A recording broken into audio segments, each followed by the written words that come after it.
Hi, welcome to Redefining Rach. I am Rachel and I am on a journey of redefining the story of my life. I am here to share the stories and the lessons that I'm learning along the way and the lessons that I have learned, and I'm here to help you fight those demons and fight the obstacles that get in the way of you trying to better yourself and creating this new version of yourself. Today I'm talking about the 3 stages of the redefining journey.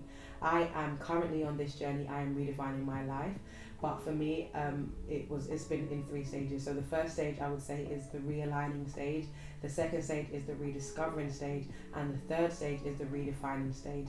And we can put a bonus stage, which is the own it stage. So all of these sort of stages, I've started with the realigning stage, but I found that all of these stages sort of intertwine with each other, and there's different aspects. So you will be owning it at different parts. You will think that you finished with the realigning part, but I noticed that at different times, when I'm onto a next level, or when I'm onto like trying to achieve something else, a different part of, me, a different part of self-improvement, I find that I'm back at the realigning stage. So they don't go in linear order, but I do believe it starts with the realigning stage, but it kind of jumps up, jumps back down, jumps up, jumps back down, and the rediscovery always comes in the middle. So after you realign, you always rediscover the new thing. The realigning stage, oh my goodness, this has been a difficult stage, especially in the first part when I did not know what was going on, and I was just a young girl new to meditating, and it was just like whoa, vroom, vroom, vroom, like literally, like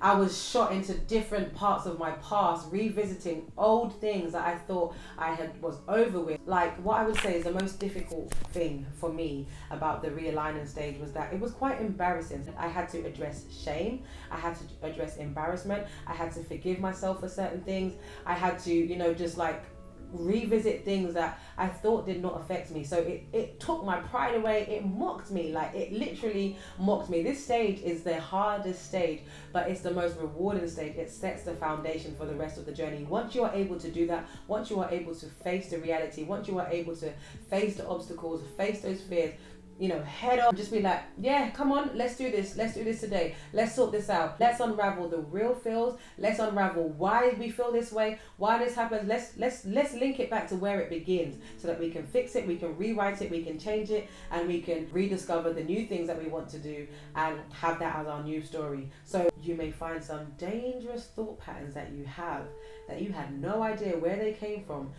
You fall into the same sort of patterns, different scenarios, but the same pattern, the same behavior, the same type of people. This is the rewiring you have to do of those dangerous thought patterns.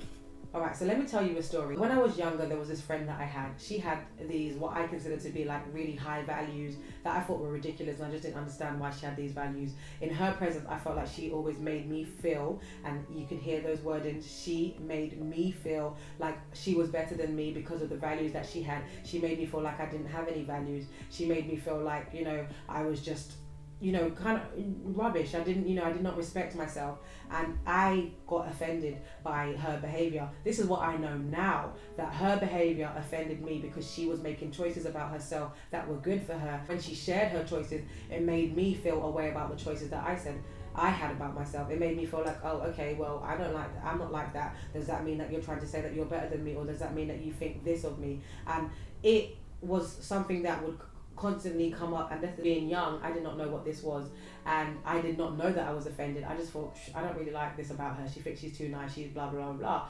Who does she think she is, kind of thing. But at the same time, I really love her, I really like her, we're just going to make this work. But it comes up all the time. So this is something that came up like 10 years older, and me thinking that, okay, well, I don't really talk to this girl anymore anyway. I'm past that, I'm here, my life is all settled and my life is all straight. But it came up, and I don't know who asked this to come up. Who asked this to come up in my meditation? And this is the thing: things that you think are no longer bothering you, things that you think have no effect on you. When you allow yourself to get you to know yourselves, it's very important to revisit these things, because you need to change the wiring. You need to change, this, and correct it, and have compassion with yourself, and make yourself fix that problem so that you can actually continue on now. It's really important, because even though you think that you're past it, it's gone, that wouldn't even come up in your life anymore, these are important things that have shaped your perception of you, and you don't know it. you don't know that it has had this much of an effect on you. I didn't know that because of this is the way I felt about myself growing up. This is the way I kind of still feel about myself if I was put in that situation, or if I was reminded of that, or if I was to see her, I would feel a kind of thing, because I'm like, well, yeah, you judged me when we were younger and all that sort of stuff. And this is why I always say that we need to put the responsibility of ourselves, because sometimes the judgment doesn't actually come from the other person. We will say, oh, these people are so judgmental, they go around judging people, but mainly, most of the time, they're just only saying their own opinion. They're saying what they think, and they're saying how they want to live their life, and we are judging ourselves based on their standards, because we obviously realize that this is not like yours kind of seem a bit relaxed compared to this person's a bit disciplined, and because they're disciplined and because they have these morals and values or whatever it is, you kind of judge yourself. And this is what I had to realize. This is what happened to me in this realigning stage, where it's a very hard and dark place to be, because you have to be honest with yourself, you have to be vulnerable with yourself, you have to allow yourself to feel the shame, feel the embarrassment, let your pride go. And sometimes you might have to apologize yourself for allowing yourself to accept certain things, allowing yourself to put yourself through these situations.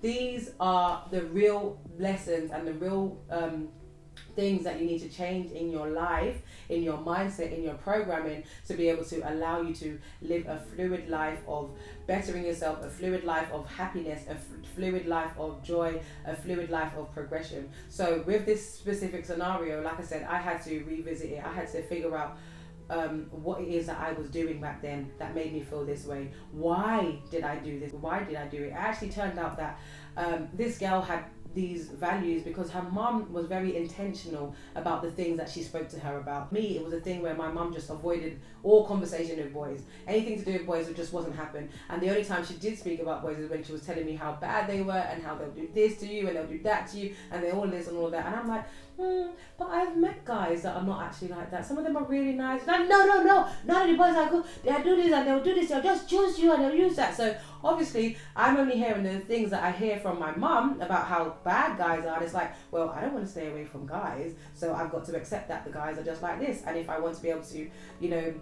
have relationships with guys, and this is what I've got to accept. For me, it was just like, well, I'm just in rebellion. And when you work in rebellion and when you work in defense, you are from a negative stance. So you have no idea. You literally have to act after you first receive what has been given to you, and then you have to make your move. Where when you have the power, because you have, you've already made up these values or made up these things about yourself, you have the power move. So you are making the decisions first. So you're coming with your request. It came up in my meditation. It came up in some, something that obviously needed to be changed, where I had to have compassion with myself and understanding with myself that, listen, this girl was not judging you. This girl, and even if she was judging you, it doesn't matter if anyone is judging you. The most important person was you. You were judging yourself. That is the reason you did not like that about her. When you were around her, when you were hearing her opinions, when you were hearing her ideas on relationships, it made you judge yourself. It made you feel that you were less of a person. It made you feel like you had low standards about yourself. It gave you a narrative about yourself. This is something that you need to correct.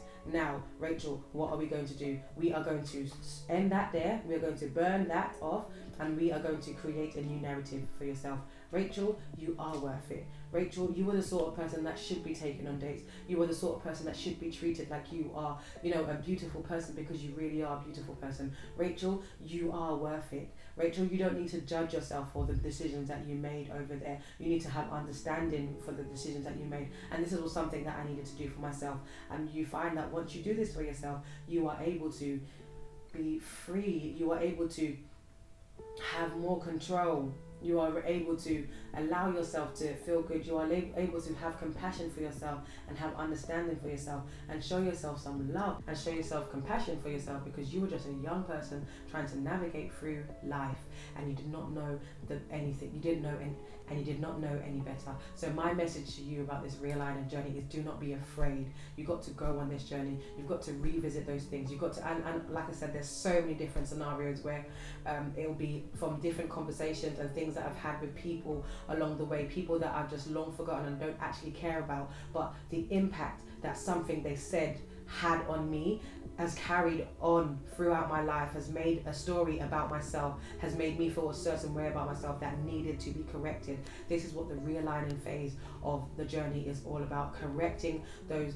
difficult thought patterns that we have, to correcting those negative thought patterns that we have about ourselves, so that we are able to clear it and go into the next stage of rediscovering what that actually means for you, what you actually would like to have, or what you would like to say about yourself now, and now living as that new person, because you are worth it. You are here for a reason. You are here to discover yourself. Knowing thyself and discovering all these things about yourself is the most powerful thing you will ever do for yourself. And I'm telling you, it's hard, it's embarrassing, it's shameful, it's difficult. You can only do it by yourself, but you've got to do it. You've really got to do it. I probably will do another video on this, because there's so much more to this stage, and I know that it's a hard one. So if you have any questions, or if you need any help with this, just let me know in the comments, because honestly, I've done it all. I've done all the embarrassing, the shameful things that needed to be done. And like I said, every time I get to a new stage of development, there's always something that I have to go and realign to be able to move forward.